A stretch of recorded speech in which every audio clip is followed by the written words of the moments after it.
es que la gloria de Dios para que descienda siempre estuvo relacionada con nuestra obediencia. Amén. Vámonos al libro de Éxodo.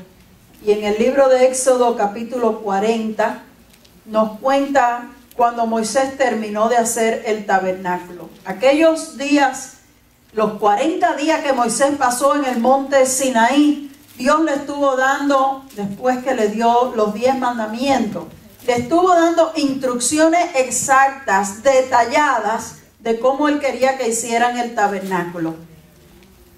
Y la frase que Dios usó cuando le dijo eso a Moisés, le dijo: ustedes me van a hacer un tabernáculo y yo habitaré entre ustedes. Aleluya. Dios quiere manifestarse entre nosotros, habitar entre nosotros. Dios quiere. La idea fue de Dios, no fue de Moisés. No fue que Moisés dijo: vamos a hacer esto. Fue que Dios le dijo a Moisés: háganme un tabernáculo porque yo quiero estar en el medio de ustedes. ¿Cuántos quieren la presencia de Dios? ¿Sabes que Dios quiere manifestar su presencia? Y Dios le dijo a Moisés: lo vas a hacer así, de estas medidas, de tales materiales. Le dijo todo. Ahora vamos al capítulo 40, versos 16 y 17. Y dice así: y Moisés hizo conforme a todo lo que Jehová le mandó, así lo hizo. Así en el día primero del primer mes, en el segundo año, el tabernáculo fue levantado. ¿Cómo lo hizo Moisés? ¿A su idea? Exactamente como Dios le indicó. ¿Sabes que Dios quiere que tú aprendas a obedecerle y a seguir al pie de la letra lo que Él quiere? Y cuando tú haces las cosas como Dios quiere que tú las hagas, mira lo que sucede. Pasa a la página y mira al verso 34 y 35. Entonces una nube cubrió el tabernáculo de reunión. La gloria de Jehová llenó el tabernáculo. Y no podía Moisés entrar en el tabernáculo de reunión porque la nube estaba sobre él y la gloria de Jehová lo llenaba. Cuando él obedeció a Dios, cuando él se sometió a lo que Dios le había dicho que hiciera, Dios descendió, la gloria de Dios descendió. Cuando nosotros obedecemos a Dios, Dios desciende sobre nuestras vidas. Jesús le dijo a los discípulos: el que tiene mis mandamientos y los guarda, ese es el que me ama. Y yo vendré a él y mi Padre vendrá a él y haremos en él morada. Cuando tú obedeces al Señor, tú le demuestras al Señor que lo amas y por lo tanto Él desciende sobre su vida. Qué lindo.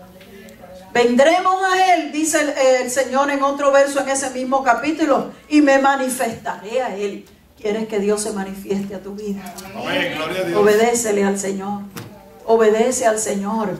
Dios no quiere manifestarse sobre personas que están desobedientes, sobre personas que quieren hacer las cosas a su manera, sobre personas que se justifican, que dicen: sí, yo sé que esto es lo que Dios espera de mí, pero lo que pasa es esto y esto y esto, y por eso es que yo lo tengo que hacer de otra forma. No, eso no le agrada al Señor. No justifiques tus problemas, no justifiques las malas acciones tuyas con la circunstancia en que tú vives.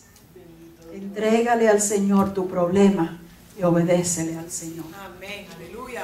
Y la gloria de Dios se manifiesta en donde hay adoración. Gloria a Dios. Gloria a Cristo. Tú quieres que la gloria de Dios se manifieste en tu vida, comienza a adorarle, comienza a alabarlo, comienza a poner tu mente en Él y no tanto en ti.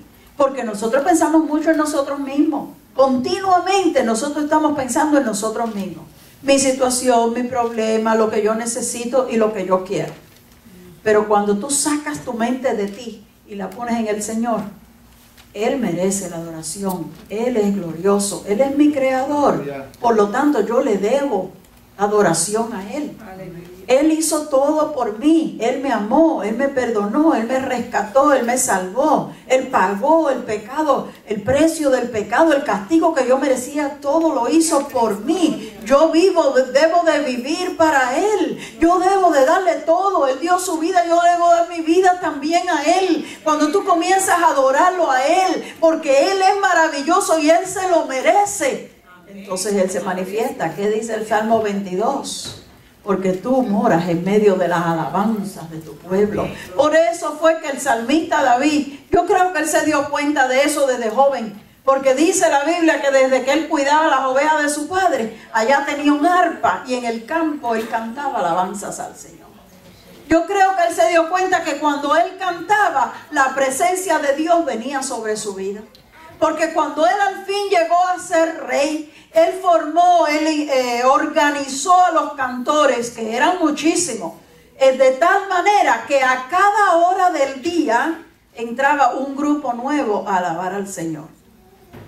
La cantidad que ellos tenían está especificada ahí en la Biblia, como él los organizó. Y separó los grupos y les dio hora exacta. Desde el amanecer hasta el próximo amanecer. 24 horas, no era por el día nada más. Dice que había 24 grupos de adoración. Nosotros tenemos apenas un grupito de adoración y alabanza que canta en los servicios. Él tenía 24 grupos de adoración con cantores y con músicos. Entraba uno y estaba cantando y alabando al Señor una hora completa. Terminaban eso, salían eso y entraba el próximo grupo. Para que las 24 horas del día hubiera alabanza delante del tabernáculo de Dios. Oh, eso es maravilloso. Y Dios se agrada de la alabanza. Vamos a 2 de Crónicas, capítulo 5. Y nosotros vemos que cuando al fin Salomón logró edificar el templo que había estado en el corazón de David, pero que el que lo vino a fabricar fue Salomón. Cuando al fin él lo fue a dedicar, mire ahí en el capítulo 5, los versos 13 y 14. Dice la palabra del Señor que entraron los cantores según como el rey David los había organizado. Y dice el verso 13, y cuando sonaban pues las trompetas y cantaban todos a una para alabar y dar gracias a Jehová, a medida que alzaban la voz con trompeta y címbalo y otros instrumentos de música, y alababan a Jehová diciendo, porque Él es bueno, porque su misericordia es para siempre. Entonces se llenó la casa de una nube, la casa de Jehová, y no podían los sacerdotes estar allí para ministrar por causa de la nube, porque la gloria de Jehová había llenado la casa. Cuando estaban alabando al Señor, bajó la gloria de Dios. Por eso es que nosotros animamos a la congregación a alabar a Dios. Alabar a Dios. Mientras tú cantas, tú puedes alabar a Dios, pero pudiera ser que estés cantando y pensando en otra cosa. Si tú sencillamente estás repitiendo las palabras que están en la pantalla, solamente estás cantando. Pero si tú pones tu mente y tu corazón en lo que estás cantando, tú estás alabando. Alaba a Dios, proponte alabar a Dios cuando estamos cantando en la iglesia. Pero no solamente con cánticos se alaba a Dios. Cuando tú, de alguna forma espontánea, sin música, tú abres tus labios y le alabas al Señor, Él se agrada de esa alabanza. Porque sale de tu corazón, sale de tu agradecimiento, sale de tu conocimiento de que Dios es el que te ha sostenido, el que te ha ayudado, el que te ha dado la fuerza, que por Él es que tú estás aquí. Y es bien importante que la iglesia sepa alabar a Dios. Porque en esa alabanza se mueve el Señor. Si tú quieres la gloria de Dios, aprende a alabar al Señor. Aprende a poner tu mente en Él. Poner la mira en las cosas de arriba, dice la Biblia.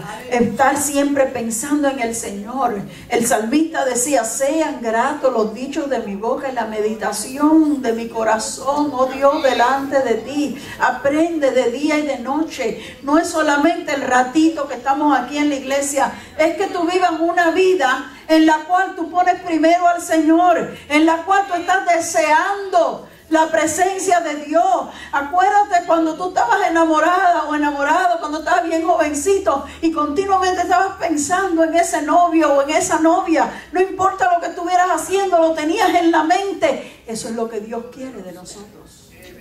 Que nuestra mente, nuestro corazón sean de Él siempre. Que tú estés como soñando despierto, en el momento en que puedas estar a la presencia de tu Dios. Ve a la iglesia en el Apocalipsis. Una de las iglesias que el Señor le envió una carta le dice: yo conozco tus obras, que todavía tú trabajas y te esfuerzas y haces muchas cosas, pero tengo contra ti que has dejado el primer amor. Gloria a Cristo, aleluya. Qué triste. Todavía estás trabajando para el Señor, todavía estás haciendo todo lo mismo que lo hacías antes, pero ya no lo haces con ese amor que lo hacías antes. Ya lo haces por costumbre, ya lo haces por obligación, ahora lo haces porque te sientes responsable, porque tomaste este cargo, lo quieres cumplir bien.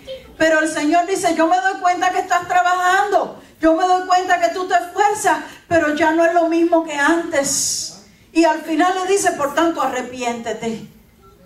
Si no estás haciendo las cosas basadas en ese amor a Dios, arrepiéntete. Porque al Señor no le gusta que sencillamente haga las cosas por costumbre o por obligación, sino por amor a Él. Porque hay el peligro de que si lo haces las cosas solo por obligación o solo por costumbre, pero has perdido ese amor, te vayas enfriando poco a poco. Y puede que llegues a la condición de la última iglesia que el Señor le escribe carta en el Apocalipsis, que es la de la Odisea, y le dice: mira, porque tú estás tibio, te pusiste tibio, yo te voy a vomitar de mi boca. A mí no me gusta eso. Cuando perdemos el amor y la devoción, la pasión por el Señor, nos ponemos tibios. Y entonces esa iglesia de la Odisea también trabajaba. Al principio le digo: yo conozco las obras que tú estás haciendo, pero tú estás tibio. Tú no eres ni frío ni caliente. ¿Y sabe lo que el Señor le dice a esa iglesia? Mira, yo estoy a la puerta tocando. Ah, pero eso sí que es triste. Es una iglesia y el Señor no está dentro de ella. Está afuera de la iglesia y está tocando desde afuera para que le abran la puerta. ¿Sabe lo que quiere decir eso? Gloria a Cristo. Que la iglesia se volvió tan tibia que ya el Señor no está allá adentro. El Señor está afuera y Él quisiera que lo dejen entrar. Porque nosotros utilizamos ese verso cuando le hablamos a la persona personalmente de su corazón, que el Señor toca a la puerta de tu corazón. Pero la escritura original fue escrita en una iglesia. Era una iglesia, pero el Señor estaba afuera. Qué triste condición de que una iglesia completa no se haya dado cuenta que el Señor se fue, como le pasó a Sansón. Sansón era un hombre de Dios. Dios lo usaba poderosamente, pero empezó a jugar con la tentación. Empezó a desviarse, caminos torcidos. Empezó a hacer cosas que no le agradaban a Dios. Empezó a enamorarse y empezó a jugar con el pecado. Porque hoy en día también nos pasa mucho como a Sansón. Porque el pecado del sexo es uno de los más comunes. Y nosotros podemos estar metidos en la iglesia, jugando por allá afuera, haciendo las cosas que le ofenden a Dios. Y no nos damos cuenta que estamos ofendiendo a Dios con eso. Y Sansón se creía que tenía al Señor con él. Y seguía jugando con el pecado. Pero decía: no, esta vez yo me liberto igual que las otras veces. Pero de momento, cuando fue a tratar de soltarse, dice: ya no pudo. Porque no sabía que ya Dios se había apartado de él. Hay personas que no se dan cuenta que ya el Señor no está con ellos. Y triste, más triste la condición de esa iglesia de la Odisea, que es la iglesia entera, y no se dan cuenta que ya el Señor no está ahí adentro. Porque cuando la iglesia no está obedeciendo al Señor, el Señor se va. Y se va calladamente. Y la iglesia ni cuenta se dio. Esa iglesia de la Odisea no se dio cuenta, porque seguían haciendo las cosas. Ellos seguían cantando como siempre habían cantado, ellos seguían recogiendo la ofrenda, ellos seguían dando testimonio y seguían hablando de la palabra, pero desobedeciendo a Dios y ofendiendo a Dios en otra forma, y ya Dios se había ido de ahí. Que nunca nos suceda eso a nosotros. Que nosotros seamos tan sensitivos, que cuando nosotros veamos en la palabra lo que Dios no le agrada, nosotros lo dejemos de hacer. Eso es amor a Dios. Amén. Cuando nosotros solamente dejamos de hacer las cosas si nos están mirando. Como me dijo un señor, oh, yo soy muy buen padre. Mis hijos nunca me podrán señalar con el dedo, porque lo que yo hago, lo hago por allá lejos, ellos nunca lo van a saber. Gloria a Cristo, aleluya. Alabado Dios. Amor a Dios es someterse a Dios aunque nadie te esté mirando. No es mantener las apariencias, es mantener la intimidad y la comunicación con el Señor. Y si tú sabes que algo le ofende a Dios, aunque nunca nadie en la iglesia se entere, aunque nadie te pueda señalar con el dedo, no has ganado nada.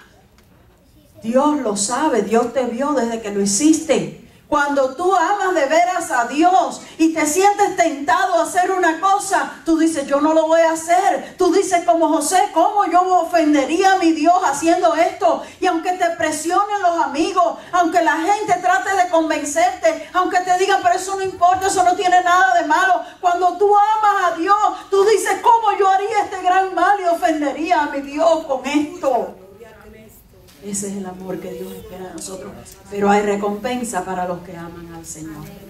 Cuando tú amas al Señor de esta manera, Dios te bendice. Cuando tú amas al Señor de esta manera, Dios está contigo. Porque mira cuánto daño le trataban de hacer a José, y la Biblia siempre dice, pero Dios estaba con él. Pero Dios lo prosperaba porque Dios estaba con él, porque Dios lo quería ayudar, porque José ponía a Dios en primer lugar en su vida. ¿Quieres la bendición de Dios? ¿Quieres la gloria de Dios? Ama al Señor con todo tu corazón. Obedece al Señor en todas las cosas y adora al Señor en todo momento. Y tú vas a tener la gloria de Dios en tu vida. Dios se quiere revelar. Dios se quiere manifestar. Y la Biblia dice que Dios está buscando adoradores que le adoren en espíritu y en verdad. ¿Por qué Dios quiere buscar adoradores? No es porque Él necesite la adoración. Mira, Él tiene millares de ángeles, serafines, querubines adorándole continuamente. ¿Por qué Él está buscando adoradores aquí en la tierra? Es porque Él quiere manifestar su gloria aquí en la tierra. Es porque Él mismo ha puesto unas condiciones y esas condiciones se tienen que cumplir. Porque tú dirías, si quiere revelarse, pues que se revele. Pero Dios tiene unas condiciones y no lo va a hacer a menos que nosotros le estemos adorando en espíritu y en verdad. ¿Serás tú ese adorador? Dios te está buscando. Dios te puede bendecir. Y hay dos formas. Dios bendice individual y Dios bendice en general a la iglesia. Si tú le buscas, tú recibes bendición. Si la iglesia como grupo le busca, la iglesia como grupo recibe bendición. Pero todo empieza con la persona, porque la iglesia está compuesta de personas. Si cada uno de nosotros se propone en su corazón, yo voy a buscar a Dios. Yo me voy a alejar de todo lo que ofenda a Dios. Yo voy a enderezar mi camino delante de Dios. Yo voy a allanar toda aspereza que pueda haber en mi vida. Yo voy a meterme con Dios, a buscar de su presencia. Yo le voy a obedecer de verdad. Yo lo voy a amar con todo mi corazón, con toda mi alma, con toda mi fuerza. Yo voy a poner a mi Dios primero. Dios te va a bendecir. Y si cada uno de nosotros hace lo mismo, la bendición viene sobre la iglesia, no hay duda de eso. ¿Cuántos quieren que la bendición de Dios venga? Vamos a estar en pie en esta mañana.